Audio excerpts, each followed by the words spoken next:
We certainly have a focus on teachers or on education generally here in this country. Let me hear your thoughts.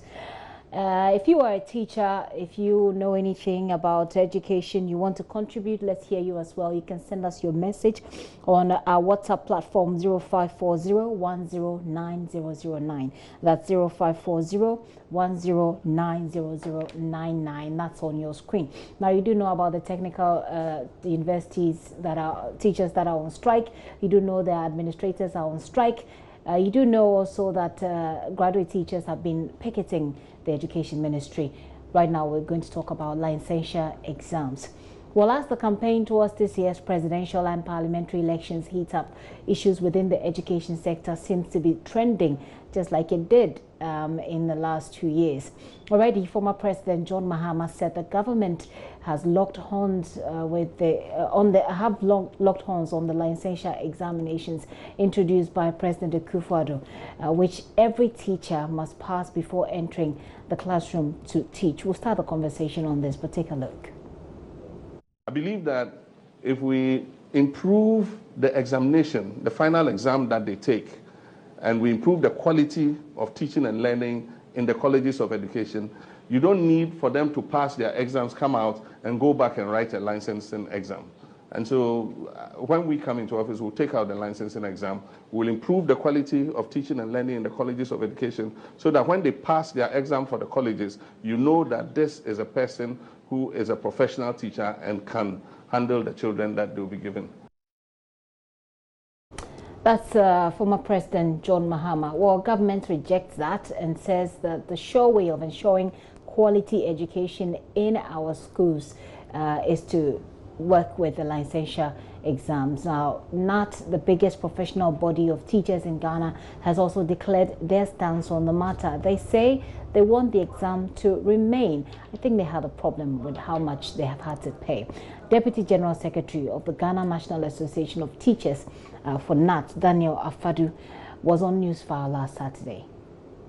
We write to react to the discussion on the Joy News File program on Saturday, 28 December 2019 on former President John Mahama's recent Facebook Live interaction in which he is quoted to have said his government, if elected into power, will do away with the licensure of teachers' examinations. Management of the Ghana National Association of Teachers officially and categorically states that the licensure of teachers is a government policy and not the origination of NAT. Thus, any public or veiled or seeming attempt to link the association with its operationalization by any government in power is not authorized. As an organization, ours is to stand to defend what is good for our teachers and the education enterprise in general. We work with every government, so we move with policies of every government. In the light of our above stance, we would not be drawn into any debate over the licensure policy. So today we're taking away the veil of politics. We want to speak to the experts on the matter. What exactly is the principle behind the licensure examination? Christian Adae Poku is the Executive Secretary of the National Teaching Council, and he joins me in the studio for a quick conversation on this. Like I said, I'd like for you to bring in your thoughts to us on the WhatsApp number that we'll put on the screen for you. Mr. Adae Poku, thank you very much for coming. You're welcome. Okay, I'd like for you to, we'll get into the licensure exams, but since you have been a part of teaching and learning in this country for a very long time, I'd like to take your thoughts quickly on what's happening with the teachers who are on strike across the country. That's difficult to talk about because, well, they have issues. I have not followed the procedure that they have gone through to get the issues resolved. But I know that the issue is with National Labour Commission. I don't want to be judgmental in this matter.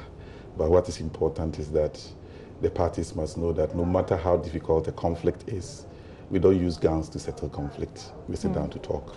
And so there should be time for them to sit down and talk and resolve the issue. Hopefully that time comes, and it comes soon. I'll be hoping to get your questions for him as well if you do have any. But let's begin with real arguments that necessitate licensure exams to give us a background for us to start this conversation. Thank you very much. Teacher licensure exam is part of the process or the conditions teachers must satisfy, that is, newly trained teachers must satisfy to be considered or recognized as professional teachers. And in the year 2008, an act was passed, Act 778, and that act mandated, established a National Teaching Council with a mandate to professionalize teaching. And the council, as part of its procedures and conditions for professionalizing teaching, instituted the licensure exam as a condition precedent for all newly qualified teachers to be able to be recognized. There are reasons for it. In fact, in 2015, 2016, between 2015 and 2016, the then Teacher Education Division of the Ghana Education Service conducted a study across the country in what they call EGRA and EGMA exam. The EGRA is early grade reading assessment, and then the EGMA is early grade mathematics assessment. And these two were to assess the numeracy and literacy skills of the children. At the end of it all, it came out that less than 3% of kids in public schools could perform early grade activities at their level. Okay. That is early grade reading and early grade mathematics at their levels. So it was a huge issue. Presentations were made to unions, many stakeholders. It came out clear that our children are not, or were not learning. And in actual fact, even now, they are still not learning because we have not been able to deal with the issue properly. And to what extent was this inadequacy in the education at that level related to the teachers? Yes, that's the point I'm trying to build. It's not only in Ghana, but globally, it has also been detected that a lot of kids across the globe are not learning. So a lot of studies have gone into why kids are not learning. Of course, there are many factors. There are factors that are causing this. But in all these factors, experts have zeroed in on teachers as the major factor. In fact, it is said that the quality of education of any country can never be better than the quality of its teachers. If your teachers are not good, no matter the materials you provide, no matter the environment, no matter the kind of kids you bring to the classroom, you will not have the quality of education you want. Okay. But if teachers are of the right quality, of course, the other factors are important, but even if those factors are still not there, you will see some improvement. I just wanted to be clear in my mind, and I'm sure for our viewers, that there was a direct link with the performance of the student in the survey you referred to and the performance of the teachers. That doesn't mean there are doubt on the necessity of the licensure exams. But just to find out what exactly the problem we're trying to address it is and how exactly we're trying to address that problem. The fundamental problem is that kids should be able to read and write and perform some numeracy activities. Okay. Those two things, mathematics and then literacy, are fundamental in any other subject that a child is going to be taught. And so the teacher coming to the classroom must be well equipped in these two skills. Very well. If he or she doesn't have them, then how can you give what you do not have? So let's come to the licensure exams. How does the licensure exams address this fundamental problem that you discovered?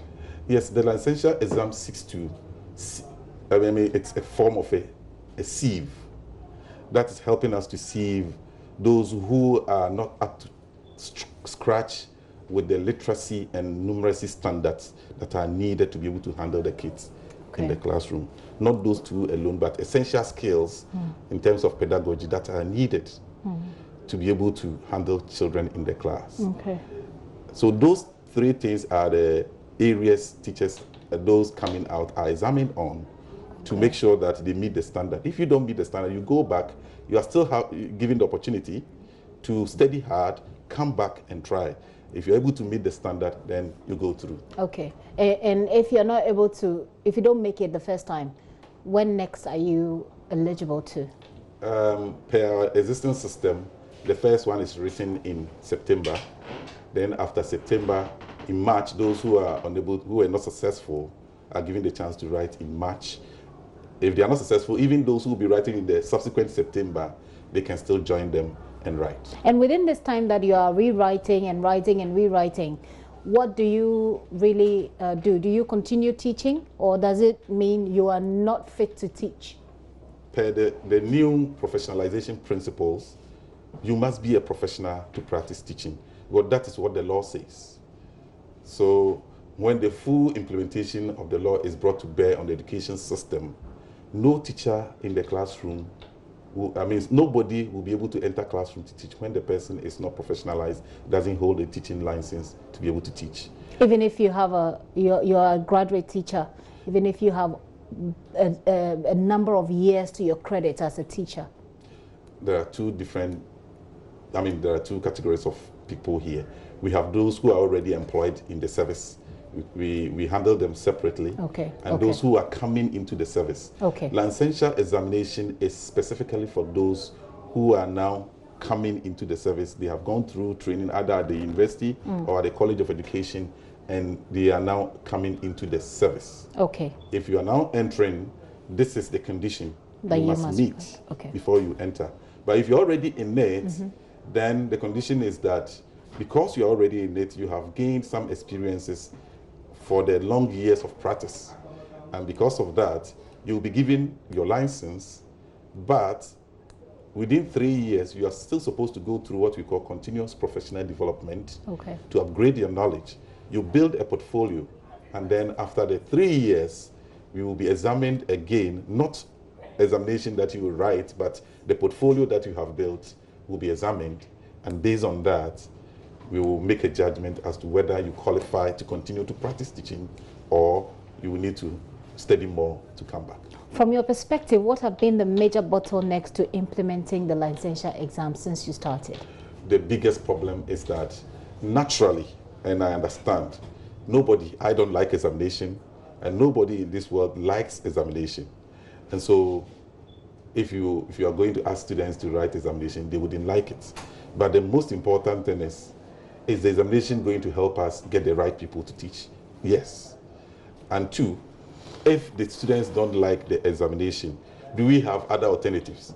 Yes, there may be alternatives, but across the world, people criticize examination as not the best way of assessing people.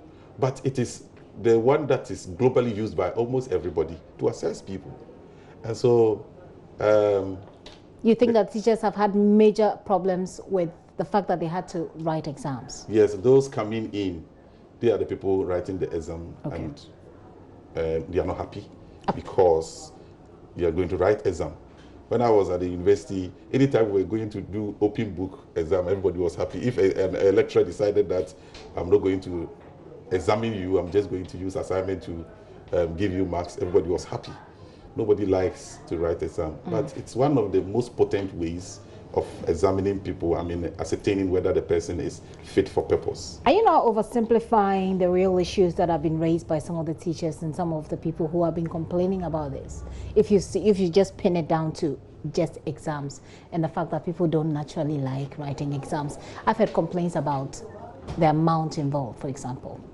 Well, as they are training at the colleges of education, they pay examination fees.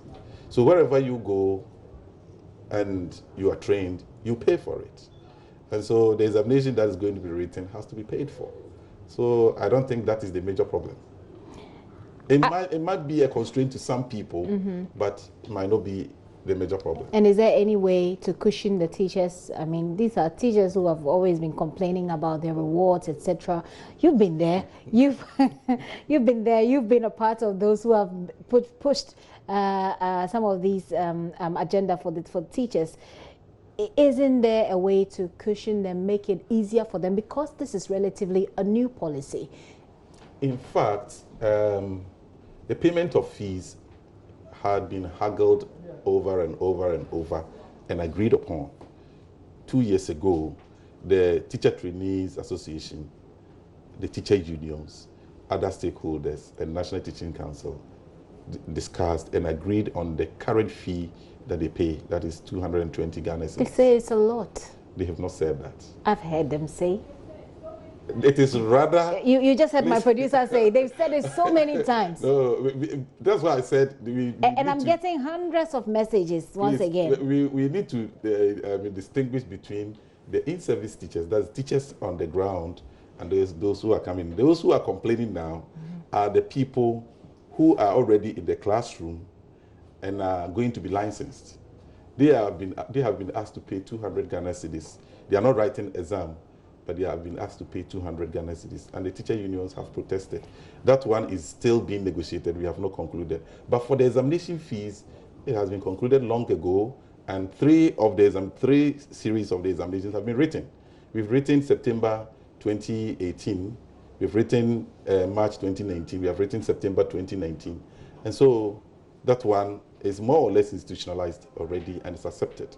It's rather the in-service teachers one that is going to give them the license. That is a bit of a challenge. And how are you addressing that challenge? And actually what the NAT General Secretary requested was on the in-service teachers who are now going to be licensed, and then NTC came to announce that it will be 200. The unions have protested. We have negotiated. Actually, there's already an agreed fee. Which is? The agreed fee is what the unions have put a stop, that this is full stop, where this is what we will pay.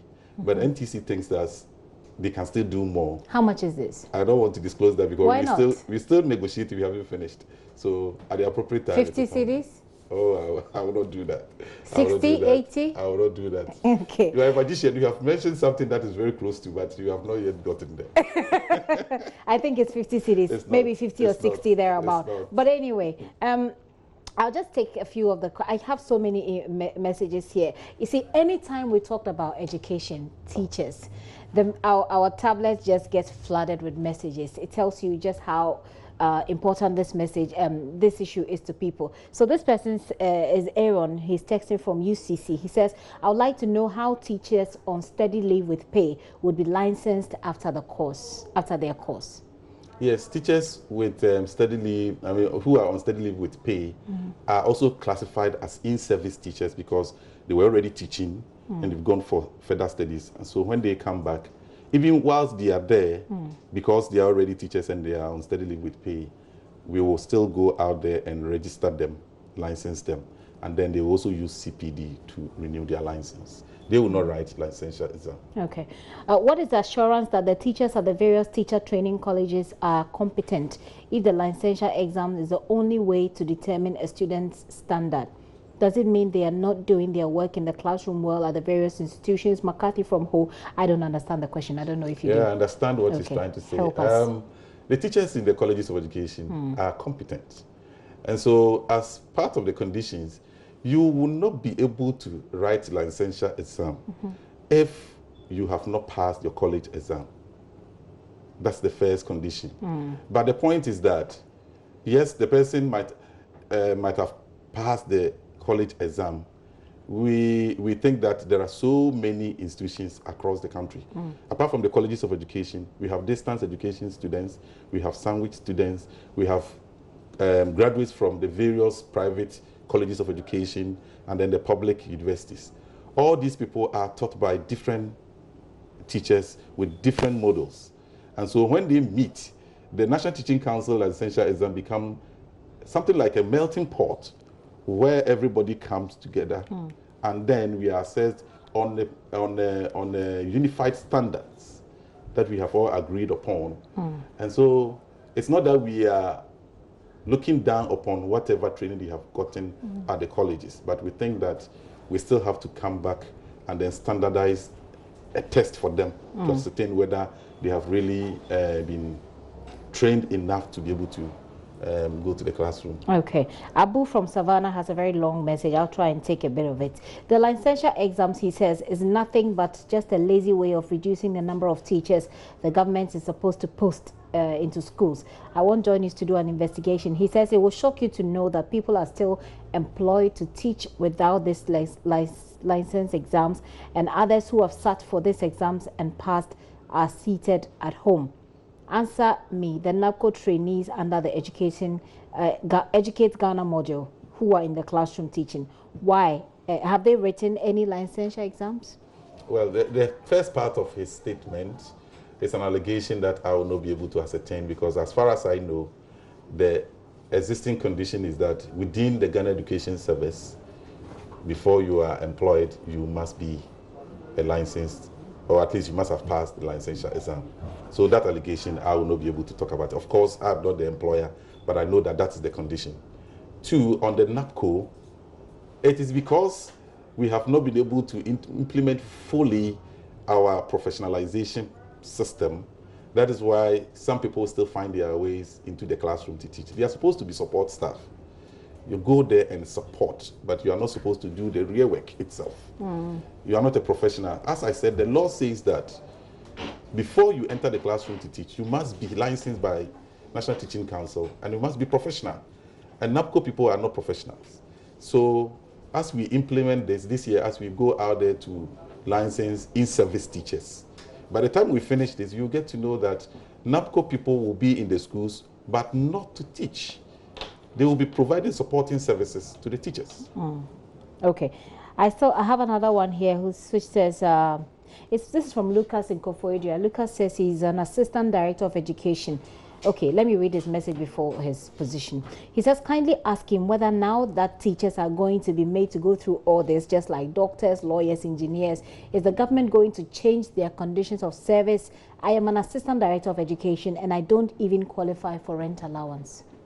Well, that's a question I will not be in a position to answer, because National Teaching Council is not there for only GES.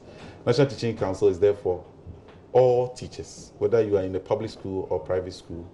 We don't determine remuneration for employees. We determine the professionalism of an employee to be able to start work. And when you start work, how you negotiate that with your employer is the work of either, if you have a union, with the union, or the individual's own ability to negotiate. So that's not within our mandate. This person doesn't add a name. He says, we were asked to write licensure exams and later told to do online registration for posting. If you only want to be if you only want to be posted or recruited. We passed through all these, but yielded no fruit. Only those from the training colleges were considered. As I said, posting is not part of our job. Our job is to make sure that the people who are fit for purpose are the people who have been certified to go and teach. And so before you are able to enter the classroom, you must be fit for purpose. But other conditions are not ours to decide. And as to whether you will be picked for posting or not, it's not for us to decide. But if you are going to a classroom, it's our responsibility to ensure that you qualify to enter. If in service, we just got 2 minutes to wrap up. I'll take this and then I'll ask my final question. He says, if in-service teachers are not to write the examination, why are you asking them to pay for the license? They're paying for the license because the license that they will hold is a PVC license that is encrypted with all the security features to make sure that it cannot be copied, and every information of the teacher is on it. If you are not in Ghana, let's say you have a license, you travel to the UK, you want to use the license to teach. The regulator in the UK will only ask for your license. They swipe it, they get every information about you, or they can also scan the barcode. It will give you all the information you want. They can also decide that they will use your PIN. So there are a lot of things inbuilt into the licensing process. That makes it a bit expensive, and that is why they must pay for it. And the government couldn't have paid for them? Frankly speaking, you want me to go into the payment, but actually GES has opted to pay part for its employees. And then the other part is still being negotiated. I won't talk about it. I ask because, you see, whilst I was studying in the UK, I did volunteer teaching. And whilst I was doing this, you know, you have to go through so many, as a teacher in the UK, or even as a teaching assistant, like what the NAPCO people are doing now, you have to go through so many checks. They have a DBS to check that you have no criminal records, etc. And most of these checks that I had to go through, I didn't pay for it because I was helping. So there was a system where it was paid for so that I can get through. That's why I'm asking if there's any such system that cushions the teacher, because the teachers have already been complaining. Yes, maybe UK, there are so many things that are not paid for. Yeah, you can say that, but many conditions. But if we are copying from the best, we ought to be ready to give people the best. Yes, we'll get there. Maybe we'll get there. But one more thing is, it is not only in teaching that people pay for their professional license or registration. Architects pay, accountants pay, doctors pay, nurses pay, even drivers pay. So why teachers?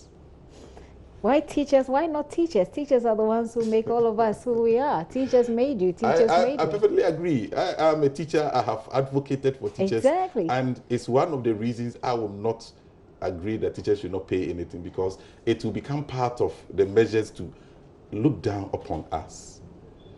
Because people want us to accept the inferior position, that we are poor, we are inferior, and so if somebody has a profession and is paying for it, we shouldn't pay.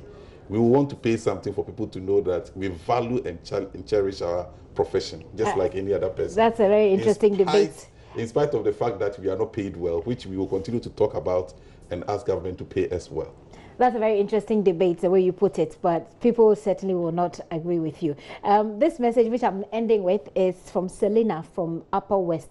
Selena says, I think that right from college you are a professional. It's not a licensure exams that will make you a professional teacher. The curriculum you were taken through is what does. In any case, the proponents of the licensure exams have not yet spelled out to us how, in their view, the other professionals in Ghana are licensed and why the teachers should be different.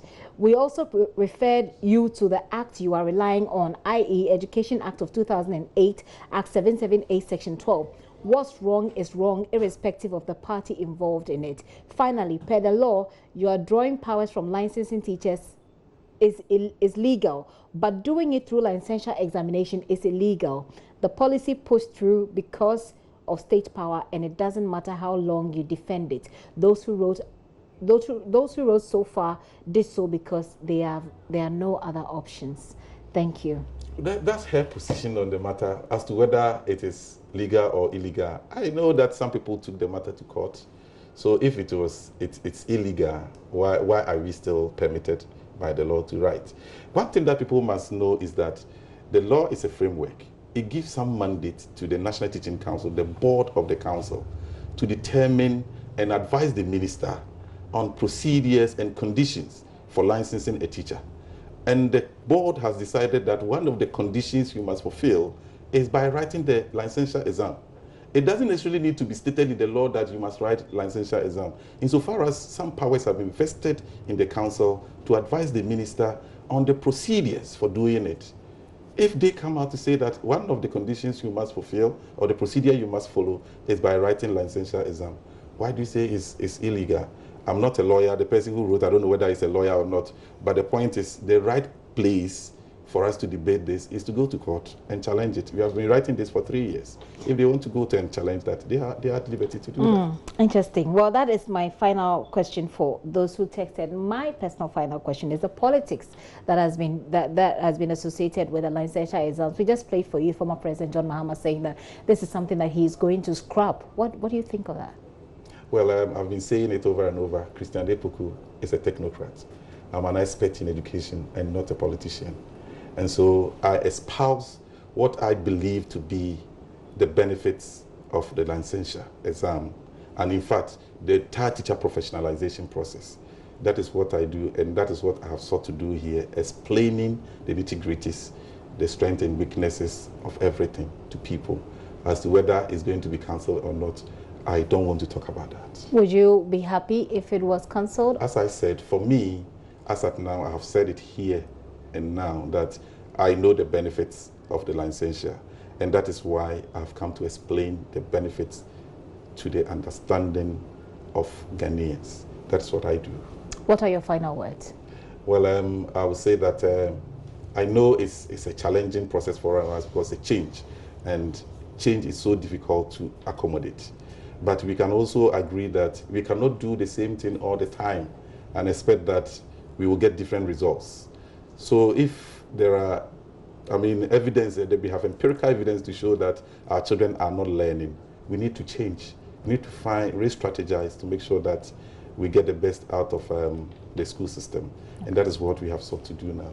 Christian Adae Poku is Executive Secretary of the NTC. Thank you very much for coming, and I wish you all the best. Well, for those of you who sent in your messages, thank you so much. I hope that I've been able to touch on the key issues for you. Even if I wasn't able to read your messages, we got hundreds of them here. But I hope that the questions you have on your mind about the licensure exams have been answered.